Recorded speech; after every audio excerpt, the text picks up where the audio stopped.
Hello everyone, আসসালামু আলাইকুম। আশা করছি সবাই ভালো আছেন। সো আজকে আপনাদের জন্য নিয়ে এসেছি কিন্তু বেবি কমোড সিটার। সো দেখতেই পাচ্ছেন দিস ওয়ান, এখানে কিন্তু অনেকগুলো কালার অ্যাভেলেবেল আছে। সো আপনারা কিন্তু আপনাদের পছন্দ মতো কালার বাছাই করে নিতে পারবেন। এখন একটু এটার ম্যাটেরিয়াল ডিটেলসে আমরা যাই। আমি একটু খুলে দেখিয়ে দিচ্ছি আপনাদেরকে। দিস ওয়ান দেখতে পাচ্ছেন, এখানে কিন্তু যে ফোমটা ব্যবহার করা হয়েছে এটা কিন্তু সুপার সফট ফোম, ঠিক আছে।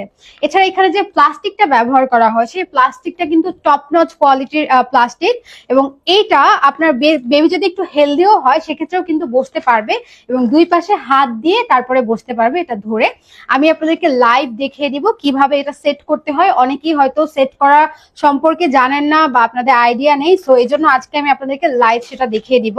অলসো এগুলো হচ্ছে একদম 2 বছর থেকে 6 বছরের বেবিও কিন্তু ব্যবহার করতে পারবে অত্যন্ত সহজে। আপনার বেবিকে কমোচে অভ্যস্ত করার জন্য এই প্রোডাক্টটি ব্যবহার করলে আপনার আর কোনো টেনশন থাকবে না। খুব সহজেই সে এটাই বসেই কিন্তু কমোচে বসার অভ্যাসটা করতে পারবে।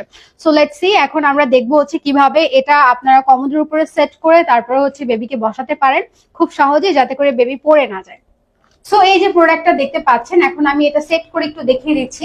এটা জাস্ট আপনি কমোডে এরকম রাখবেন এন্ড সামনের দিকে জাস্ট এরকম একটু মুভ করে দিবেন, তাহলে কিন্তু এই যে দেখেন এটা কিন্তু একদম লক হয়ে গেল, ঠিক আছে। এখন কিন্তু এটা মুভ করছে না। আমি কিন্তু সামনে অনেক টানছি বাট এটা মুভ করছে না। সো এখন হচ্ছে আপনি আপনার বেবিকে এখানে বসিয়ে দিতে পারবেন খুব সহজেই, এবং এই যে এটা কিন্তু থাকবে না, ঠিক আছে। এই কাগজটা উঠা ফেলবেন এবং এখানে বসে কিন্তু আপনার বেবি খুব সহজেই অভ্যস্ত হয়ে যাবে কমোডে বসার জন্য, এবং এই ফোমটা কমফোর্টেবল হওয়ার জন্য তার কিন্তু কোনো ধরনের কোনো ব্যথা পাবে না। লং টাইম বসে থাকতে পারবে এবং দুই পাশে ধরে কিন্তু বসে থাকতে পারবেন। That's all. আশা করছি ভিডিওটা ভালো লেগেছে। ভালো থাকবেন, সুস্থ থাকবেন। আল্লাহ হাফেজ।